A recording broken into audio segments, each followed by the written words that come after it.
What's up, everybody? Welcome to the Hoodie Chronicles podcast, formerly known as the Nerds Enigma podcast. Nothing changed, just the name got a little rebrand. Still going to bring you amazing guests, and by amazing guests, I've got one of those today. I've got All American at LSU, first round draft pick of the Tampa Bay Buccaneers, and two-time Super Bowl winner for the Buccaneers and the Colts, Booger McFarland. What's up, man? What's up, dude? How we doing? Not much. Thank you so much for coming on today. Yeah, no problem, dude. I know you just wrapped up Sports Center and all that good stuff. So, like I said, I appreciate you coming on, but we'll jump right into it. I want to talk to you about obviously being an LSU guy. I want to talk to you about Brian Kelly. You know, your thoughts on his firing, because I know a while back you were kind of skeptical due to his buyout. So, what do you think about Brian Kelly firing? Where does the team go from here? And are you a fan of Lane Kiffin? Because I know Lane Kiffin's not for everybody.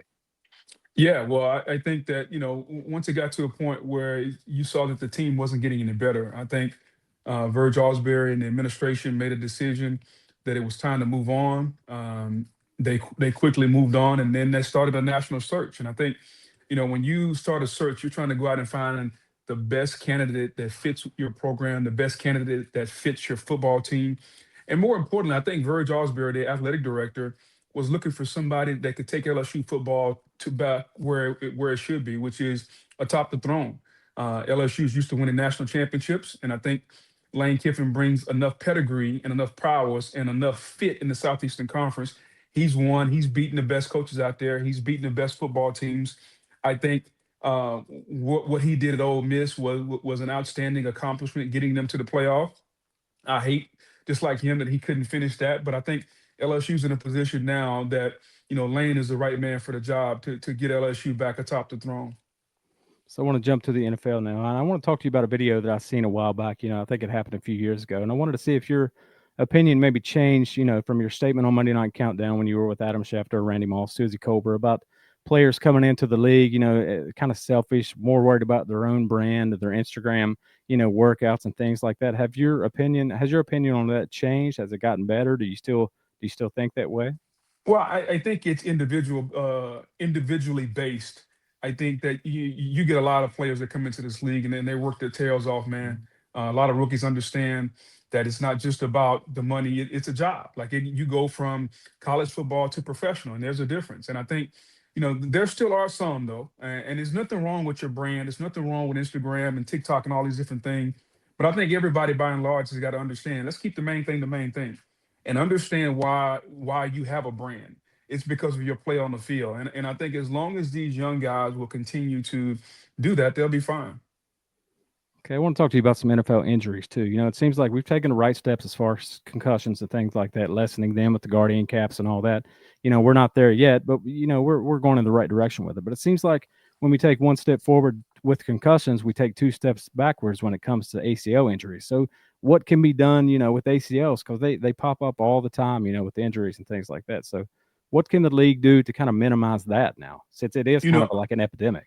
well, I don't know if it's an epidemic, but I just think it's the nature of the beast. I think that the guardian caps are a tool to help the players get fewer concussions and to make the game safer. I think that's what the NFL is trying to do. As far as the ACLs, man, there's really nothing you can do. Like, some of the offensive linemen wear big knee braces, but you're Mhm. not going to get running backs or wide receivers to wear those because they're too bulky. Right. And I think it's just a matter of, you know, um, stepping in the wrong angle at the wrong time. Mhm. There used to be an old thought that it was the artificial turf. Well, nobody has that artificial turf anymore. Now you have field turf, which is supposed to be the safest thing out there, even though I don't think there's anything safer than natural grass. So I think when you look at the league, it's probably 25, 2,600 players. And I want to say the last time I looked, there were between 20 and 30 ACLs or something like that. So if you look at the ratio from 2,600 players to like 20 ACLs, I think that's a pretty good ratio.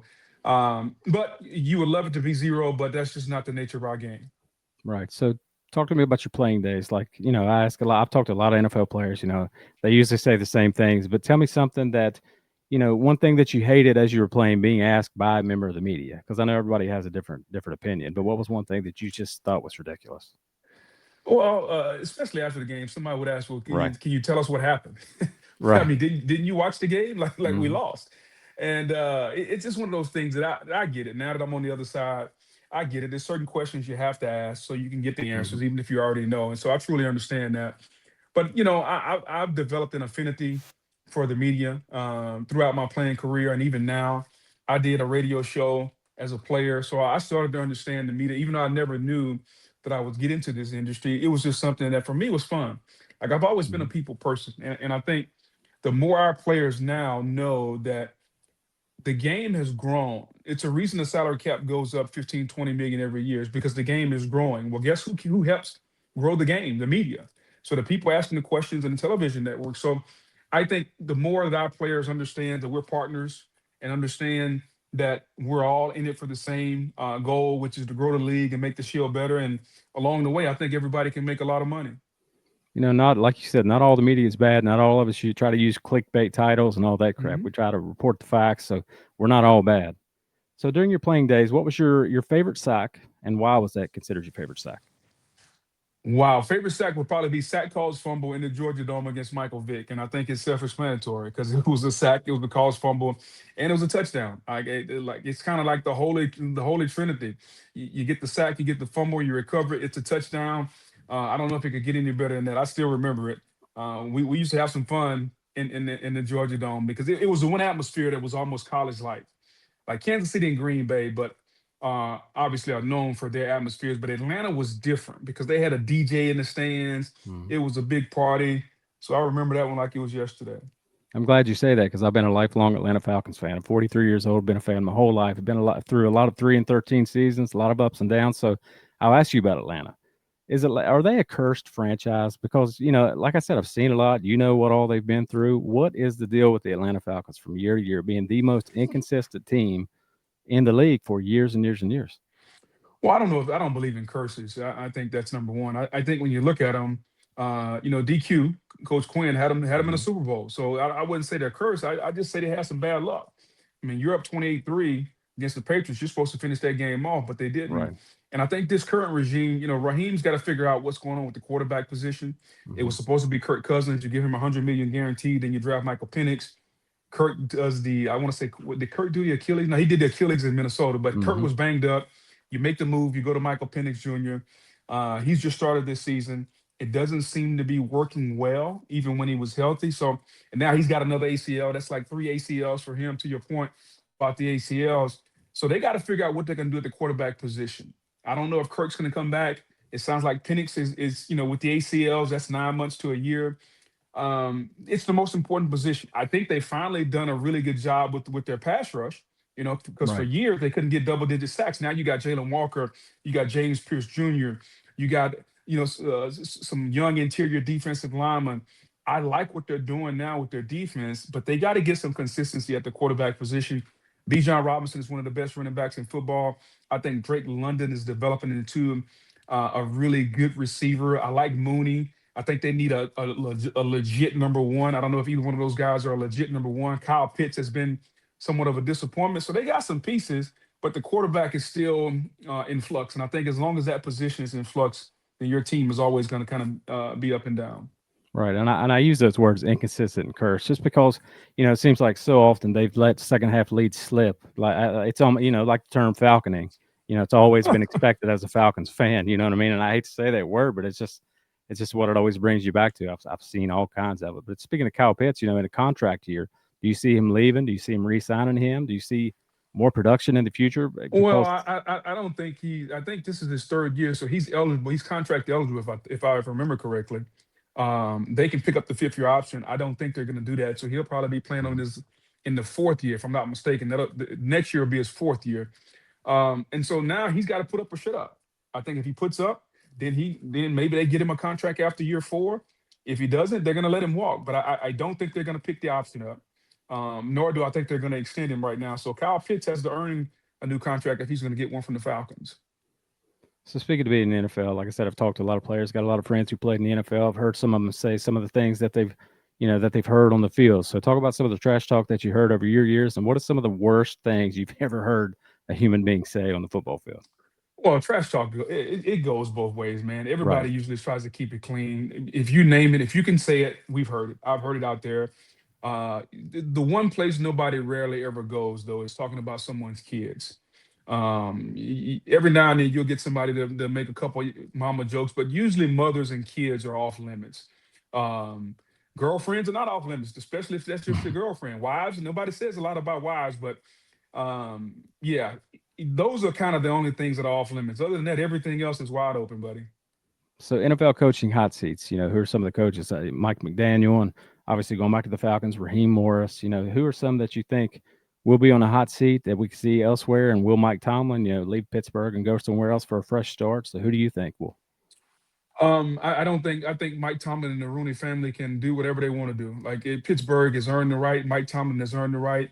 I don't think he'll ever get fired. I think if he wants to move on, he can. If he wants to keep coaching, he'll be the coach for the next 5 years. As far as the hot seat, Mike McDaniel's been on the hot seat. I think Raheem is going to be there. Not sure what they're going to do in Arizona. I think the Kyler Murray situation is very intriguing to me. Um, just off the top of my mind, like those are the ones that kind of jump out. Um, yeah, I mean, this league turns over a lot of coaches, man. Yeah, like those are the ones that kind of jump out right offhand. Right. And I say Mike Tomlin because I heard a report, about a week ago from Justina Anderson said she was talking to somebody and, she did without saying a name, she made it seem like they were talking about Mike Tomlin, like a long tenured coach who may leave. He may resign from Pittsburgh. He may voluntarily want to go somewhere else. But like you said, he won't be fired from there. No, I don't. I think it's much to do about nothing. It's one of those things that people say his name because it creates conversation. I don't think it's much to do about nothing, though. So talk to me about NFL MVP. Who do you got? You got Stafford, May, Jonathan Taylor. Who do you have? I think MVP usually goes through three or four different Hmm. machinations throughout the season. I think right now we're at the point where it is probably Stafford and Drake May. Jonathan Taylor was doing it, but now the coach has fallen off, so it's going to be a quarterback. Right. Taylor was rolling there for a little bit, but the coach have hit a little bit of a slide. So I think it's going to be Stafford or May. If the Patriots finish with the best record in football, and Stafford, I mean, and Drake May continues to produce, you could be looking at a guy in his second year win the MVP. So give me your Super Bowl favorites right now. Who you got? It's so wide open. Like this year in Right. football in general, college and pro, it is so wide open. There's 6 or 7 teams in college football that can win it. I think depending on the right situation, there's 6 or 7 in pro football that can win it. And I think it's more than any other year that I can remember. This is going to be matchup driven. Who gets in the tournament and who are you playing? Because those matchups will dictate who wins the games, in my opinion. I seen a stat the other day because I write for USA Today and all that stuff. I seen a stat that said right now I think we have it's happened 5 times since 2002. There's 5 different divisions separated by one game, or less, and I think it's 5 times since a certain year. So, do you think the NFL is getting more competitive with teams, and what do you think is the cause of that? What do you think about that? Do you think it's just every Well, year it gets more and more the competitive? NFL is set up for parity. Think about it. The worst Hmm. team drafts first in the draft. Right. It's a reverse order. So the best team drafts last, the worst team drafts first. So it's set up for parity. And then you got to be able to allocate your funds the right way. So there's always an opportunity to grow. Just look at what they're doing in Carolina. I Hmm. mean, everybody thought Carolina and Dave Canales was left for dead. Now Bryce Young and Dave Canales have Carolina Panthers. I think they're half a game behind the Bucks. And if the Bucks slip up, Carolina can win the division. So there's always an opportunity because of the salary cap, because you can only spend so much, and because of the draft to get your football team better. The key will be just how you allocate your funds and how you spend your money. And speaking of Carolina, you were a defensive guy. I was a defensive guy, and I look at Carolina, and they look like they're having fun on defense. They swarm to the ball, so that their defense is coming on too, and they might be a team to be dealt with in the next couple of years. And Bryce Young, like you said, is coming on too. Yeah, it's going to be interesting decision what they do with Bryce Young. I think Hmm. he's extension eligible pretty soon. Have you seen enough to give him $52 million a year? I don't know if I've seen that, but they're going to have to make a decision. Derek Brown's playing really good football. The defensive tackle, all he does is make tackles and impact plays. I think their secondary is young and really good. I like what they're doing. Rico Dotto and Chuba Hubbard. And so Carolina's got a lot to work with. The key will be what they do at quarterback. Are you sold on Bryce Young? Because if you're sold on him, now you got to make a financial investment in him. If you're not sold, then you got to figure that position out. And so they better be sure because once you give him 50 something million a year, you're stuck with him for probably 2 or 3 years. And I think that decision has to be made. If I'm Bryce's representatives, I'm trying to get a contract this offseason. If I'm the Panthers, I try to push it back. So we'll see how that happens this offseason. So I got one more question for you, and I'll get you out of here. What is one Yep. thing that you want people to know about you that they may not? Man, I've been on TV so long, man. I feel like people know me because I try to be an open book. Mm. I enjoy what I do. I love talking to people. I enjoy it. Um, probably the one thing people don't know enough is that when I first started doing this, I was scared as hell. Growing up, I was a short little fat kid with an afro who stuttered all the time, and so I used to hate to talk in front of people. And so now you fast forward from the age of 13. I'm 47 years old now, and I enjoy the conversation. I enjoy speaking to young people.